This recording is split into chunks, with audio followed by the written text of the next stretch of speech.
Thank you so much for joining us for today's session, where we have Mark and Ryan talking through how we can really utilize our people, processes, and our digital enablers to drive an effective PMO. So just some housekeeping notes as usual. We ask that you please remain on mute, but just while our presenters or any other attendees are talking today, just so that we can ensure a consistent and flowing conversation. As this can be such a complex and diverse topic, we are really looking forward to your engagement and participation today in the short time frame that we have, just so that we can make sure we really hit the key points that you are all after today. So if you do have any questions or comments that you'd like to input throughout the session, please feel free to either raise your hand or use the chat function, and we will talk through those as we go. So just passing over to you now, Mark and Ryan. Thank you. Thank you, Alice. Hello, lovely PMO people across Australia and the world. I know we have an hour of PPM pleasure, and it's lovely having you here. My name is Mark Söster. I'm the Executive Director, and I have the pleasure of walking you through some of our experiences and key findings together with Ryan Darby, who is our success lead, yeah, together we hope that we can actually evoke quite a lot of conversations and discussions amongst all of you, because let's face it, we are all in the same boat of the PMO, of what we often refer to as the toothless tiger. Lots of responsibility but no power, and we want to outline what it actually means to run an effective PMO. Well, key takeaways for us really is the why, and I'm going to start with that. Less is more, be measurable, and consistency in regards to the rules. We will discuss them throughout the presentation, and we'll reiterate them also at the end. Now, why is it so important to have PMOs? And I'm sure for those of you who have been working across PMOs, which, you know, we have done plenty, feels like 160 years really. We have introduced and reintroduced PMOs to existing organizations, depending on the executive leadership, to whether they saw the value in a project management office or not. And I wanted to outline why it is so important that we actually run PMOs, and the importance from not just an executive point of view, but ultimately actually also from an individual perspective when I work in a project team. Well, and if you think about it, it all really starts with, you know, I like to call it building amazing structures. In that instance, it were the pyramids. Imagine we would just have a bunch of people that, you know, that know how to carve stones and would lay one brick on top of the other. I'm sure we would have not been able to see the glory of those wonderful structures. In some form, the planning of those structures, of course, had to happen, and the coordination of defining why we actually build those pyramids and how we build those pyramids and with what we build those pyramids. Well, if I translate that in an organizational capability and project portfolio management, and within that the PMO and staying with that pyramid, well, if you think about it in the context of the pyramid, we need to have, of course, someone who says, build me a pyramid. We need to know the why they want to have that pyramid. And then we need to be able to ensure that we source all of the different materials, the stones. We need to make sure that we define measurements and consistency amongst those processes and those materials. And of course, we need to assemble our workforce in order to coordinate them, ensuring that the work that we conduct is actually in accordance to our plan. That will then often happen through collaboration, where different teams are working together that deliver the stones. We make sure that we, of course, fit those stones on top of each other, and ultimately ensuring that we have that pyramid in a straight and lasting time fashion, to then again referring that back to the initial vision of building me the pyramid so that I can travel to the wonderful gods. Now, if I translate that into a business sense today, well, organizations always have strategic goals, and that's the reason why we work towards that direction of strategic goals. In some form, these strategic goals need to be communicated and need to be broken down in chunkable high-level initiatives where we ensure that the right type of work is conducted so that we can accomplish our strategic goals. And really, this is where quite often then the PMO comes into place when we're talking about governance and compliance, ensuring that that these initiatives are actually managed in a predictable, in a consistent and trustworthy way, ensuring that our teams actually know exactly what they need to do while executing those initiatives. As they execute those initiatives, of course, we then need to ensure that we comply to that governance, to that consistency, and that brings us back into the PMO area, where we, of course, want to, on one hand, ensure that we assist the execution team going into the right direction, but at the same time we want to make sure that these higher level initiatives are also tracked on a bigger picture, on a portfolio and program management. So we do need to evaluate the success that we initially outlined in those portfolios to ultimately accomplish our strategic goals, which then gives us the big thumb up. So that analogy between, pyramids and actually an organization, I hope I brought that point across. And within that, we see actually quite often the challenges that the PMO faces, becoming that toothless tiger, where we see what we refer to as the execution gap of strategy, trying to communicate between executive leadership and the team what we actually want to accomplish. And through that, in our experience, consistency and trustworthy data is actually one of the big challenges that organizations face. I always like to say, if I provide my executive with financial information, a profit and loss statement, they generally trust that information in comparison to if I provide them with a portfolio status report and I would ask them, do you bet your career on that? Would they actually bet their career on that? And that's where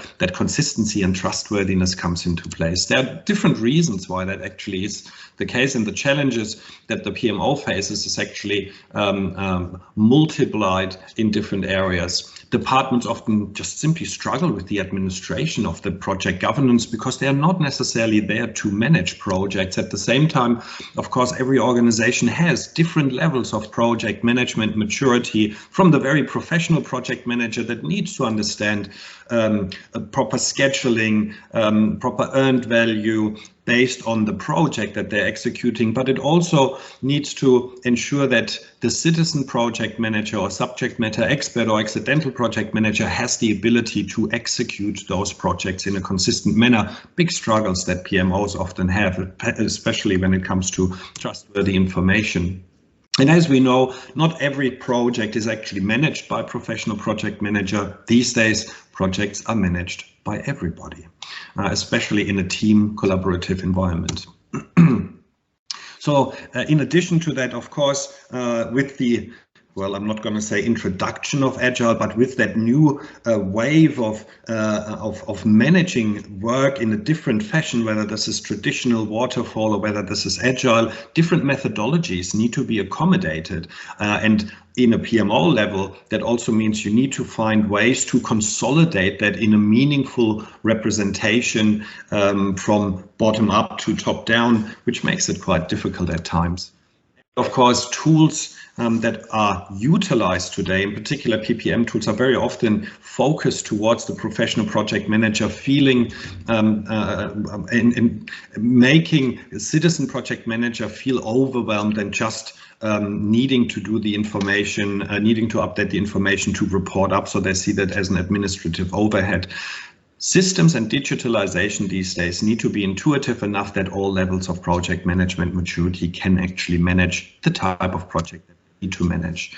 Now, therefore, of course, the perception that are often in an organization when it comes to PMO, it is really the governance gatekeeper, the people who make me do the administration, and therefore they often have that negative connotation, even though they are hugely important when it comes to the execution of strategic goals as well as the execution of these initiatives in a consistent and trustworthy manner.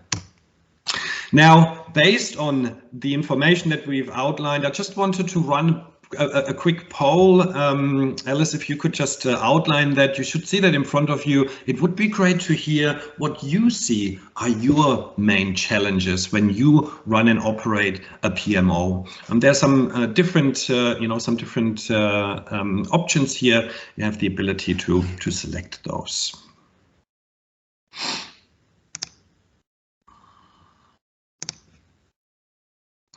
All right, now when I look at the submission, we've got some good respondents. I'm going to wait a little bit longer. There are very clearly some big winners when it comes to those kinds of challenges that we as a PMO feel dealing with the vast spread of project management maturity is really the forerunner.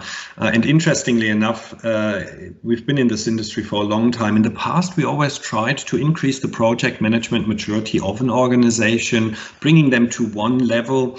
The realization today is that you just can't do that. You need to make sure that you accommodate for the different maturity levels, ensuring that you have that 100% user adoption rate.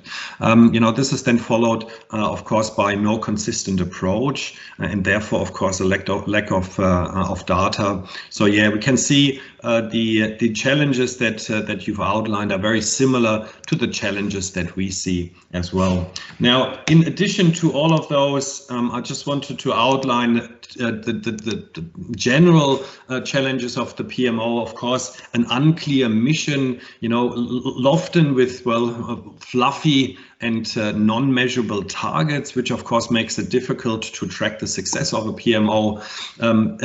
Executive dependent, meaning that we need to make sure that our leadership is involved and we are involved with our leadership from a strategic perspective. Lack of resource responsibility, we see that quite often, that you have a team of resources that are dispersed across different departments. Often you don't even have the responsibility for their own project managers. So how can you then, of course, enforce that kind of consistency? Unexperienced team, that is project management maturity, and we saw that already. That's really a big challenge. And of course, cross-departmental communication. Every department has their own view of their world. Trying to provide that bigger picture of an organization can be extremely challenging from a PMO perspective, and I'm sure you in that regard will have to often provide different types of reporting to different departments depending of what their interest is in that project program or portfolio. Trustworthy data, we already outlined that. A lot of PMOs run projects in Excel, PowerPoint and Word. And as beautiful and flexible these wonderful tools are, they do not encourage trustworthy data.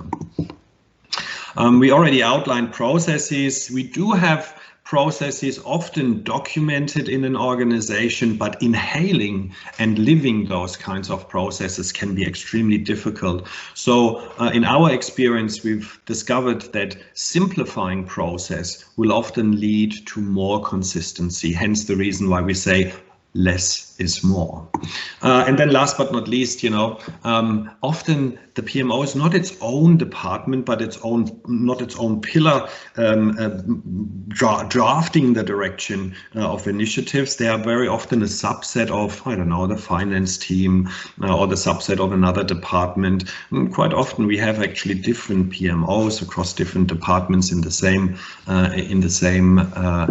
company, which of course makes consolidation quite challenging.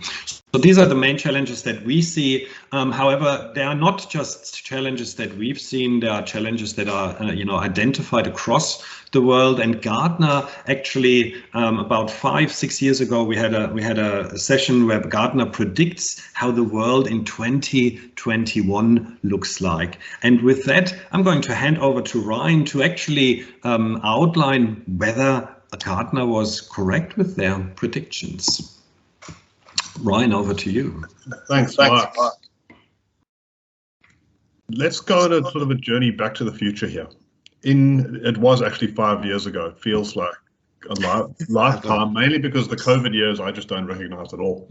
In 2018, Gartner came up with, 2017, Gartner came up with this prediction. And this is very much in line with the experience Sensei has gone through, and with a lot of you, let's see, a lot of you have been clients of ours for a long time on the call. You would remember myself and Mark would have potentially come around to you and presented the bigger pack of these slides. So what Gartner predicted was that by 2021, the nature of PMOs would change, and about half or 50% of large organizations would have moved away from having individual little PMOs in individual little departments all doing their own thing. And they would start integrating these, and that would be integrated for the purpose of a digital transformation, but also enabled by a digital transformation.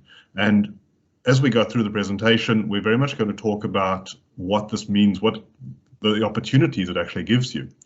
Now, they've said that 50% of the organizations would integrate these PMOs into a bigger ePMO, so more of an enterprise PMO.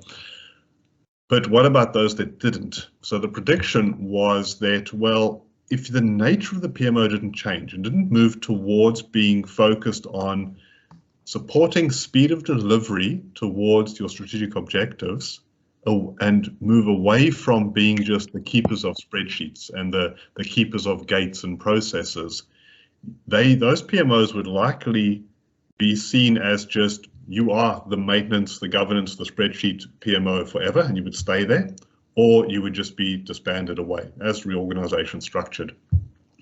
Underpinning all of this, as Mark has explained, project management has changed. It's evolved by devolving to an extent, as in it's not about that maturity anymore. It's not about needing a 10,000 line schedule and a degree in a PMP and all that stuff. It's more about modern methods that are more dynamic and are able to support many different ways of working. Yeah, okay. When we started this, Prince 2 was the only way, and everybody had to, no matter what kind of project it was, you had to follow that process. The one rule or the one methodology that rules them all. I think it's fair to say that these days that is actually not the case. I'd love to have some feedback from you guys. What have you experienced when it comes to the change of that methodology and process within your organization? Are you still only ever work towards one process model, or have you actually evolved your PMO into those different areas? Please open your mics and talk to us. That gives us the opportunity to take a quick drink, and I'd love to hear your feedback. If anyone's shy, just type it into the chat. Stays in between us anyway, so. I'm sure agile is the new buzzword in most organizations, I would think, I would, while they're all being shy and thinking, what I've found is that although agile has absolutely been the buzzword for years, but it's almost swung around again in that we've come back to a waterfall-y traditional type approach, maybe not waterfall, but very much a recognition that it can't only be agile. We also need a project management layer on top, and maybe some projects done one way, some another. Yeah, and look, I think the hybrid is really the magic word there, where you still need to do the requirements gathering beforehand before you then start moving into sprints. And I think the recognition from an executive perspective of what agile actually means when it comes to defining scope and budget, that realization I've seen quite often is not always there. They still expect, I need to know how many dollars it be, and how much scope there will be, and when that will be delivered. And quite often in an agile world, it is a continuous train of new capability that you introduce. So it probably makes sense for us to have an extra implementing an agile methodology into your organization as the expert session. So here's a couple of responses that come through in the chat. One from Robert talking about they're using Prince 2, but they supplement it with other PM methodologies, so best of breed methodologies. And I think that, again, saying agile is a dirty word, and that's okay, it doesn't have to be agile. To me, it's about supplement with best of breed for the type of work. So the fact you're doing that, I think, is a great thing. And then Loz. Loz. Right? It's actually an interesting one, because the heaviness of documentation is often underestimated, and having technical design, having functional specs, having UAT specs, and incorporating them all into one picture. That can be that can cause quite a lot of delay. This decoupling thing is interesting as well, in that it's almost like have the specialist IT stuff in the specialist IT area, in the specialist IT tool, but then bring what you need to into the project system. Yeah. Charlie has an interesting one here. We had a carte blanche when we started our journey, a brand new to the PPM world, with a wide spectrum of skills and disciplines. We are citizen PMs working in a fast-paced, changing education environment, no legacy traditions for us. Well, Charlie, you are in a lucky spot, because the legacy is often the one that drags you becoming slower. So it's good to hear that the recognition of citizen project managers is actually in the forefront here. It's almost like, Charlie, you've moved 10 years into the future without needing to go through all the pain to get there, which is great. Yeah, and interesting, Vader. Yes, you're absolutely right. The PMBOK is still also our holy grail in many ways, because you start a project with the design and the planning and the execution and the closing stage. However, the customization to organizational specific needs is, I think, super important, because processes are frameworks, and some steps of these processes may not necessarily be required for your own department or for your own organization, and therefore customizing them or optimizing them for your own needs, I think, is actually the way to go. All right, well, thank you very much for some of the participation. Ryan, why don't we move a little bit over and talk about the types of PMOs that we see today? So I'm going to go through a bit on just the types of PMO, and I'm kind of going to set the scene for something big that's coming. Please keep putting your comments into the chat, or hey, you can interrupt me if you want to. I'm really looking for people with a different view as well. So if you have like these Sensei guys, no, we do it differently. I'd love to hear from you. Okay, yes. So PMOs. Mark's been talking about PMO, and we've alluded to the sort of ePMOs, enterprise PMO. Let's differentiate these a bit. The traditional PMO, the one that Gartner has said needs to, by this year, have evolved, is a PMO that's probably within a department, like IT will have one, the business may have one. They generally are fairly inwards focused. So they're focused on, they could be about this coming up with support material, so standards, processes, etc., to support projects. They could be inwards focused around delivery of projects, governance. They're very much around reporting. It's about consistency, but it tends to be looking inside now and within one department. So if we think of what Gartner's talking about, they're saying, well, you've got to come up a level. And some of those PMOs maybe get amalgamated, because if you take the goal of consistency, the goal of process, we'll take it up to the enterprise level. It starts making sense. It's on enterprise level. But then there is another. You start that enterprise PMO, if you're lucky, you're starting to get towards thinking about strategy now. Yeah, and the enterprise PMO, Ryan, if you think about it, I always like to do the analogy. I mean, how many finance departments do you have in an organization? Yeah, so you need one finance department, but imagine now if you've got one ring to rule them all, and you start giving that ring some power. That ring can actually now start to have influence into where the organization is going. So start helping realize that strategic roadmap by making sure that the executives, the strategic goals, and the work being done, not just projects, but all the work initiatives are actually aligned. So what we're going to do is next, just go into this in a little bit more detail.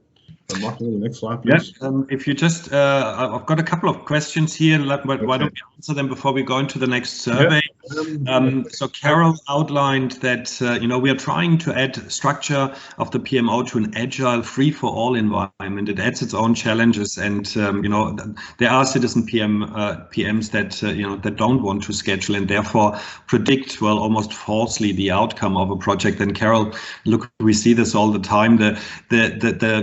well, what was it called? The carte blanche of agile, unfortunately, rogued a lot of people saying, oh, I don't need, all I need is to, work across my sprints and work through my backlogs. But it is obviously much more complex, and the recognition of scheduling, no matter what type of projects you have, is always challenging, because ultimately the reason why we schedule is, well, we want to predict the future. We want to know what the outcome is, and you either have a crystal ball or you have a schedule. They're the only two ways that you can determine that future path. That's very interesting comment there, Carol. Thank you. And then the crystal ball. And Ian, look, interested to hear our thoughts around PS vendors or project services vendor, PMOs versus an in-house PMO. Have we, what are your thoughts, Ryan, on organizations that almost outsource their PMO? It's about why and what you're outsourcing, but at the same time is kind of what you are not letting go of. So we've done this before. We've done this as a service for organizations, and we've interacted with a lot who have done it. If you are outsourcing sort of the low-level PMO, where these people are just providing processing power, we need bodies and we need a system, say, to track our data. That's one thing, and that can work. But it only really works well when it's a true partnership and you form part of that same team and you start sharing the same values. And that leads you up to now the ePMO and the strategic PMO. So it's at this point where, again, you can outsource these things. You can definitely outsource it, but it must be done, I believe, for the purpose of getting you help to meet your strategic goals. It's not that this is hard and this is kind of boring work, so I'm going to push it away to somebody else.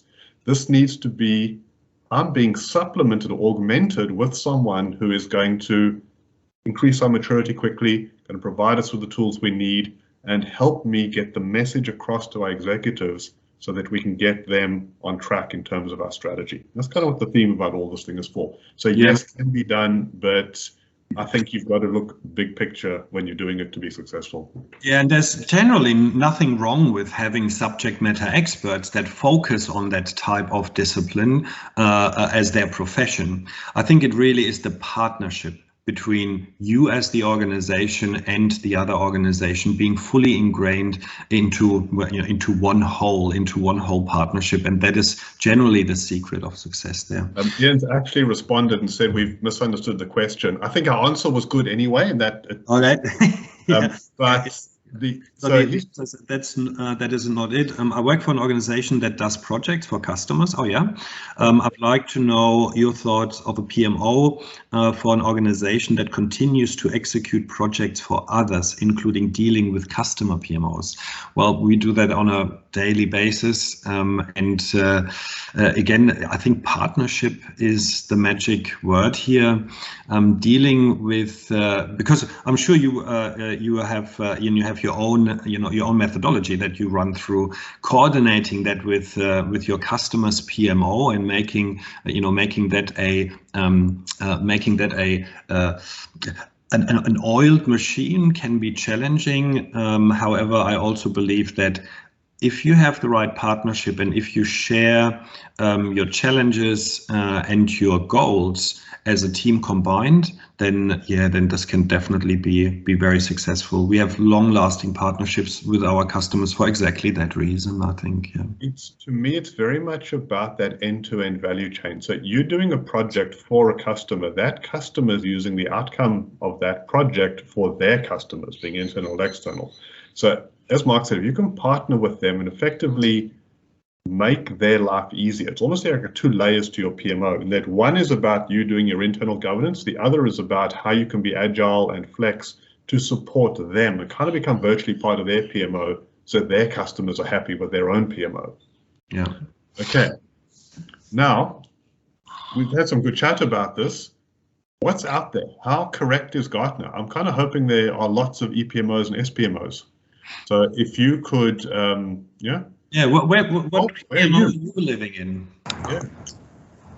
Even if you're not in it, you have one or you can see one nearby. Okay, so 2/3 PMO, even EPMO is coming up. Hey, maybe Gartner was right. They said 50% of large organizations. We're down to 40 now. There's got to be an SPMO in there somewhere. Yeah, I was just about to say. There's one. There's one. Yeah.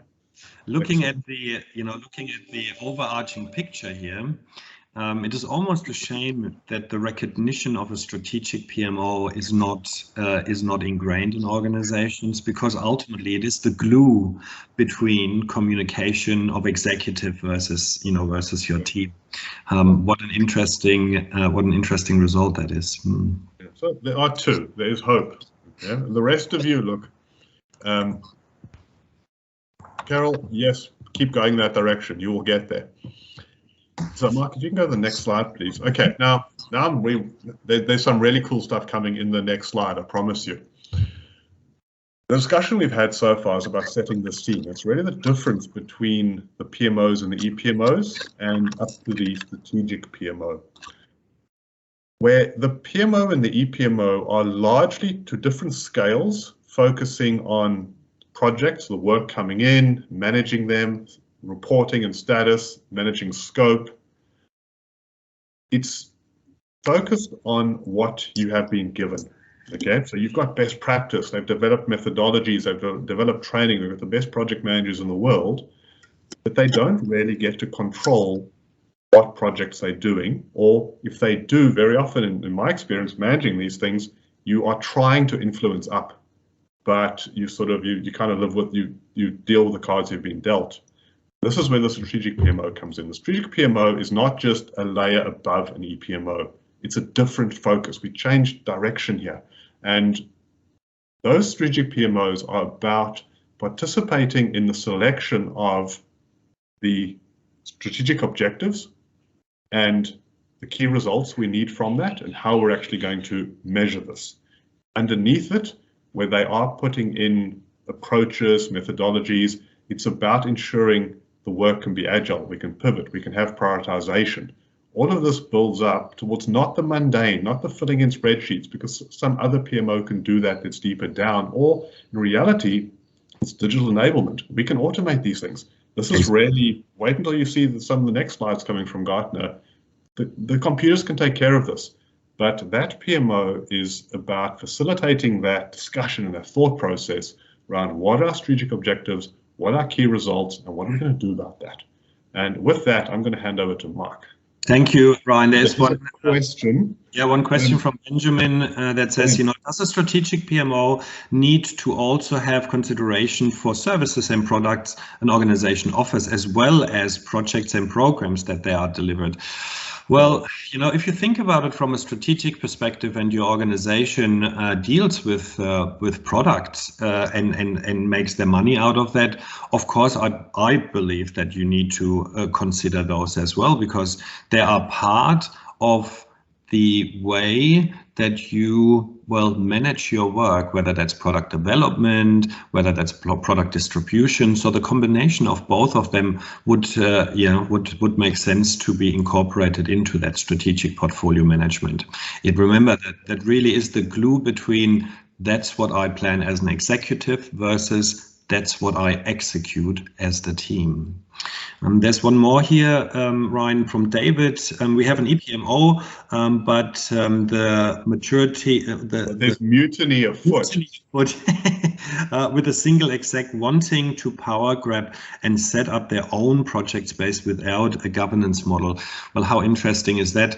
David, I'm sorry to hear that, there are the individualisms in that world. I would always, again, compare that to the finance world, and I would say, well, dear executive, would you want to set up your own finance department for your own good?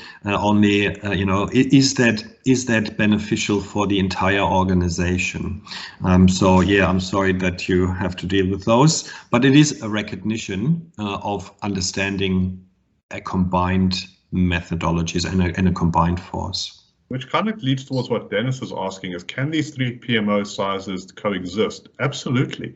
So you may need to because you're large. You may also do it because you are dividing up the work. So strategically, you need, the strategic PMO is just a missing piece in most organizations. Regardless of what you've got underneath it, you just need that. Because if you are not controlling where you are going strategically, You're just going very fast, spinning in circles. Now, underneath that, you could have you still need something to do the PMO function, be it people or over time, more enabled through technology. And this, as you get more and more consistent, you will have the ePMO, but it's still focused on delivery. So none of this is negating the need to still do this work. These functions still need to happen. You're just adding value on top. Yeah, it very much depends on your size. It is very common that large government departments, for example, have a strategic PMO, and then they have an enterprise PMO where other sub-area PMOs report into. So, one does definitely not eliminate the other. It's a question of sizing those.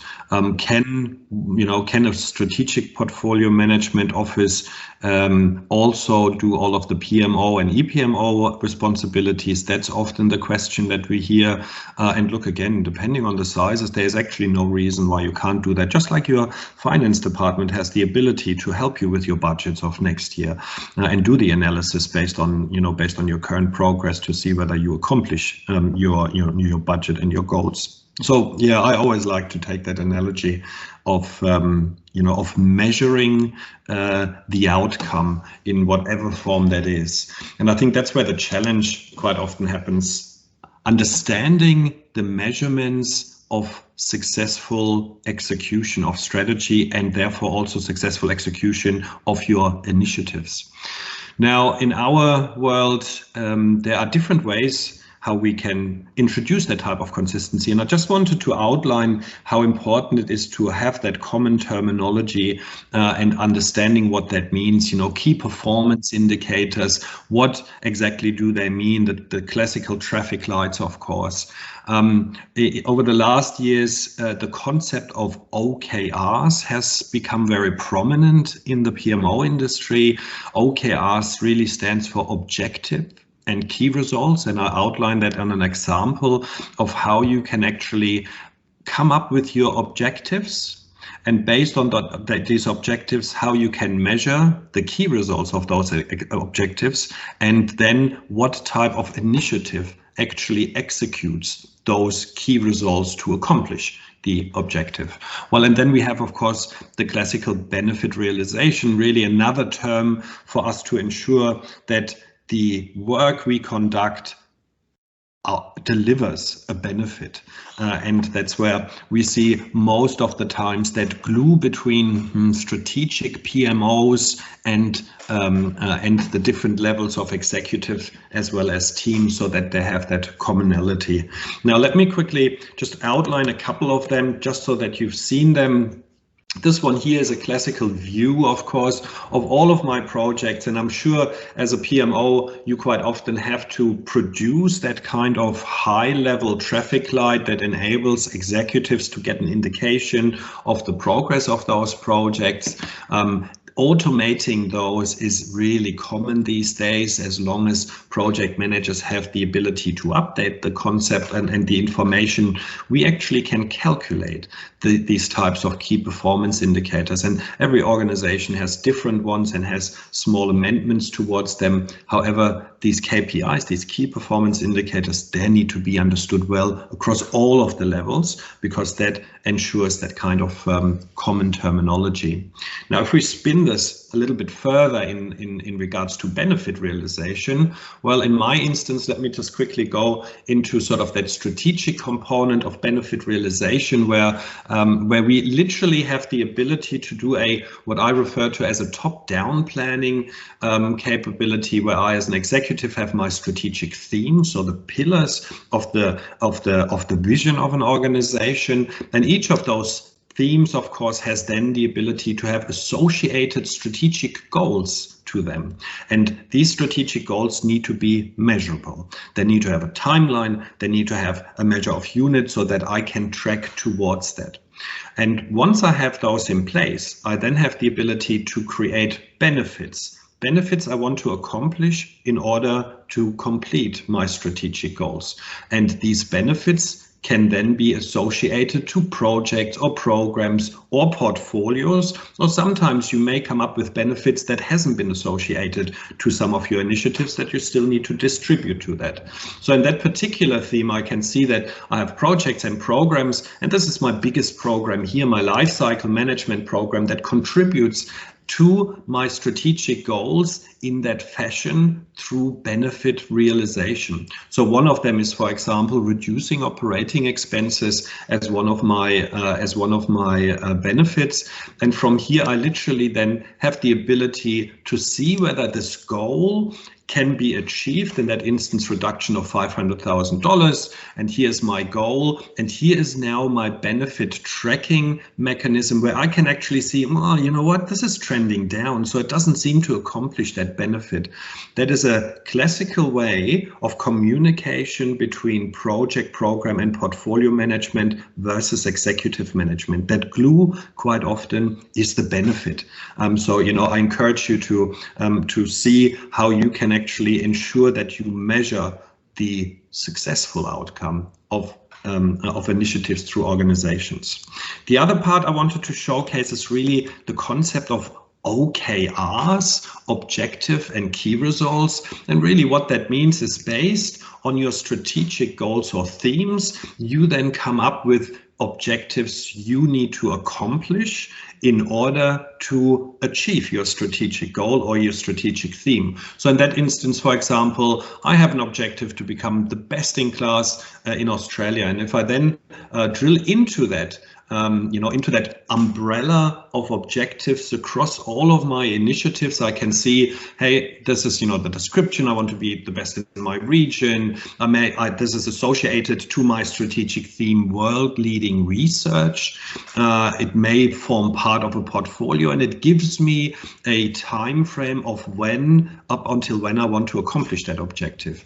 And then each of those objectives has key results, and these key results are almost like deliverables that are measurable so that we accomplish that objective. In that instance, I can see I've got, we need to have, 100 more innovative products, or we need to have more customers, and we need to have more subject matter experts. Now, each of those initiatives, each of those key results are then managed either through project programs or portfolios. However, they can also be managed through the concept of business as usual work, because it is all work that we do that leads us towards those key results. And I can now see, based on my key results, I can see the unit of measure, how much target I want to accomplish, by when I need to accomplish that. And then I can see the tracking results that are actually, in my instance, tracked by those 2 projects that contribute to those key results. From an executive perspective, what that means, staying with that objective of best in class in Australia, I can now provide clear visibility across those objectives, where I can say, okay, best in class in Australia. Well, when I look at those initial, hire more subject matter experts. Well, I started off with, my goal is 100. And as I track in a very easy and intuitive way across all of my initiatives, I consolidate that information and can then ultimately predict the outcome of that objective, which in turn then of course means the outcome of the strategic goals. So measurable units are super important in order to keep consistency and communication between your product delivery team or your project delivery team and the executive leadership. So that's a nice example of how OKRs can actually be very, very powerful instruments for that communication layer. All right, that's just a very quick excursion into sort of the digitalization and the combination of the measurements that we as a PMO need to ensure is consistent. And when I think about digitalization, of course, I also think about what Gartner would predict as part of my, as part of the next journey in the PMO life. Surely all of you have experienced the digitalization of your own environment, moving away from dispersed, closed, systems, Excel spreadsheet, into a more digital workforce where you have the ability to automate processes so deeply that you actually have the ability to have that as an intuitive way of working, and that's super important. And with that, Ryan, I'm going to hand over back to you, and let's have a look what Gartner predicts for us in up until 2030. I hope we're still around to have that similar session in 2030 to see whether that all came true. I think we will be around, but I do worry a little bit that we'll be in lockdown. I'm hoping by 2030 we can be talking to some of these face to face. Okay, so Gartner did have a longer term prediction as well, and 2030 is not as far away as it sounds. So we'll be there soon. So what they predicted was that there would be true transformation through the digital enablement or through the digital transformation. So organizations would do what Mark has just shown you and just described, is it would move towards that strategic PMO, move towards systems and people and processes that support them in ensuring that their strategies are actually executed. Now, if they did do that, and they actually focused, so, you know, the question that was asked earlier on by Dennis, can you have 3 different types of PMO in one? Well, yes, you can, because this is about organizations that created that focus on strategy would be 80% more likely to become industry leaders. So you're going to think of what will happen to the rest. They're just going to be also rans. Now, of those organizations that maybe don't move forward, although and those who do move forward, what happens to all the other PMOs? Now, this is a slightly scary thing we're going to talk about here, but it's actually a very hopeful thing. What they're saying is that 80% of the work, as in the boring stuff, the Excel, the spend a week, a month collating data into a spreadsheet, counting things up, doing all this, yes, it's important, but it's effectively mundane work, is going to be eliminated largely through that partnership with smart machines and artificial intelligence. This is stuff we've actually got available to us now. You know, we have within Sensei, we've been looking into the whole AI side. There are many things you can do. So the boring stuff is being pushed deeper down. Yeah, and I think it's also fair to say, Ryan, that, you know, the mundane work, as you call it, that project managers are often facing and making them not project managers, but project administrators, are really falling away with the digitalization, with the intuitivity of maintaining data. And once the data is actually captured, we have the ability to manipulate, edit, move them automatically in a smart way, as long as we know that that initial entry of data is actually intuitive and accurate. Exactly. Now, some of you in previous sessions may have heard Mark say, he's got a classic line, that project management doesn't have to be boring. This is true. So all of that data entry becomes easy, and it's processed automatically, so you get to focus on the non-borings. As a project manager, you elevate it. You can actually now have that, let's call it the adult discussion with the organization around where should we be investing our resources? Is my project still on track to contribute towards our strategic goals? You can then focus on the big picture, the true project management. For those of you, and there's no one in the world who's ever said, I want to grow up to be a project manager, but if anyone did, I know you didn't imagine spending a week, a month trying to get a status report together. What you thought you would be doing is actually managing the project. So this is what's going to become unlocked. And imagine the amount of value that you can add as a PMO. And I think the last line of the slide deck just outlines it beautifully. The multitude of PMOs existing in organizations will have to amalgamate into one function concerned with change. We know how difficult that is, with strategic accomplishment, breaching the chasm between planning and execution, and of course, the product evolution, making governance and consistency and just an intuitive way of working. I think this is very exciting over the coming years, and we see this with the technology that we are using these days already. The amount of administrative overhead that has been reduced, giving us actually the data and the predictive analytics looking forward and not just, trying to put out fires in the bag is just mind-blowing. But now, 2030, as I said, is not that far away. So COVID accepted, you can't answer COVID. I'm interested in hearing from everyone. And Mark, if you go to the next slide, there is a little survey on this, but I'm more interested actually in what you type into or what you say if you unmute yourself. What's going to stop you getting there? I'll be retired or COVID will have, done something to me. That doesn't count. It's more what's going to stop your organization or your PMO getting to 2030 and having that strategic focus. This is what I'm interested in. And yeah, the politics and silos. I was worried about that one. I figured that one is going to leap ahead.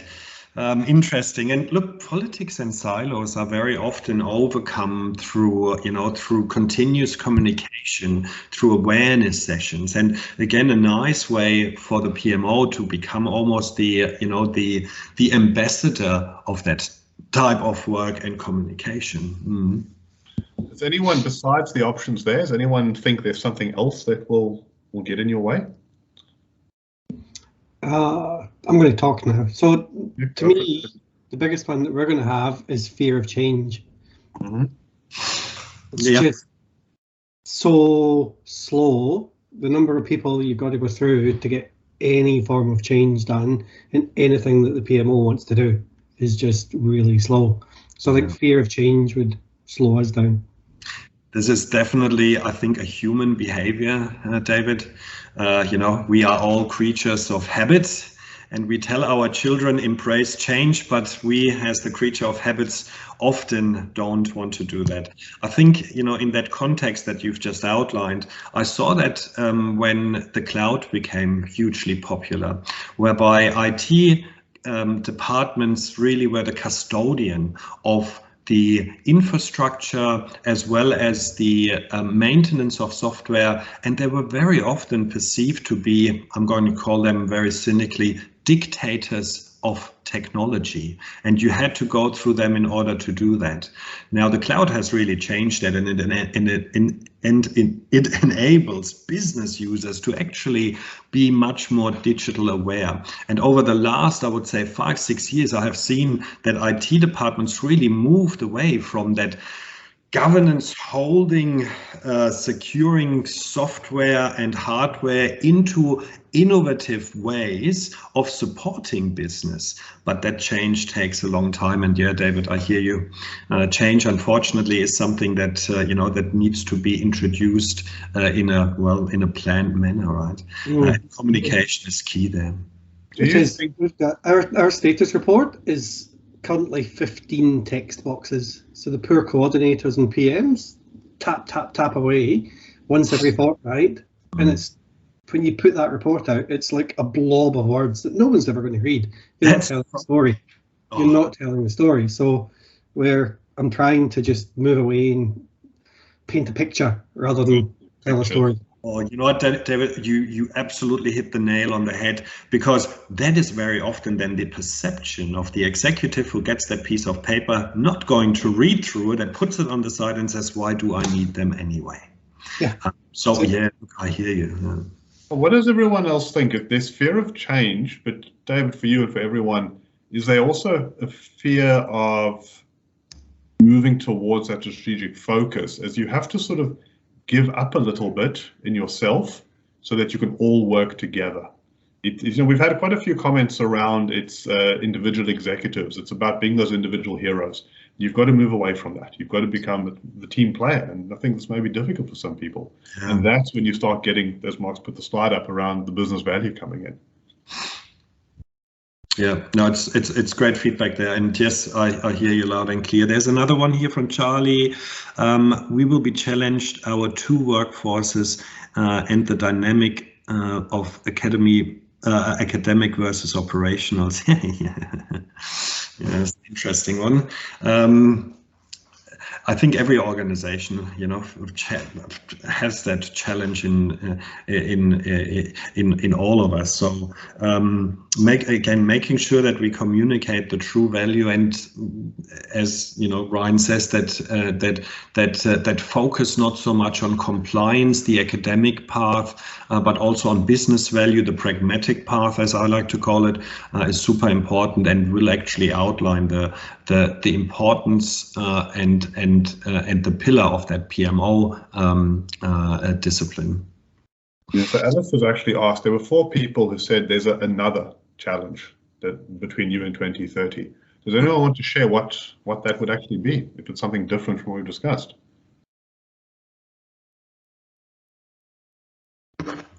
Don't be shy.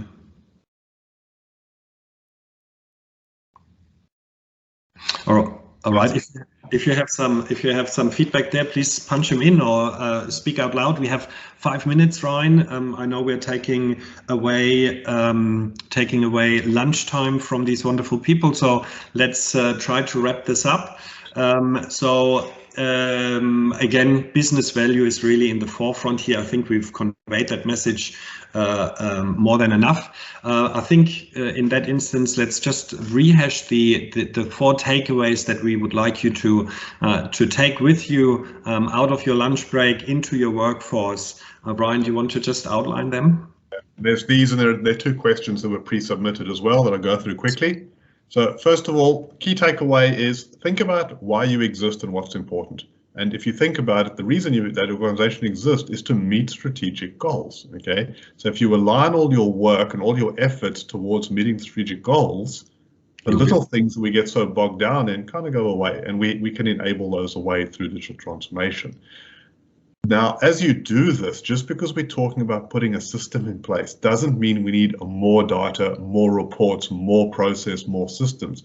It's about having that simple integrated approach that's intuitive, put the data in once and let it come out and insights be brought out as it needs to. So less is absolutely more here. And let the right data be in there, right? How many times have we seen that project managers need to manage 50 different data sets and no one ever looks at them?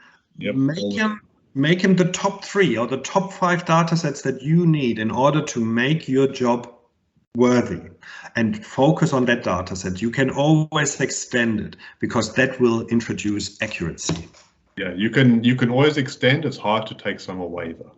Now, those items, just focus on, like Mark said, the top 3 measurable things.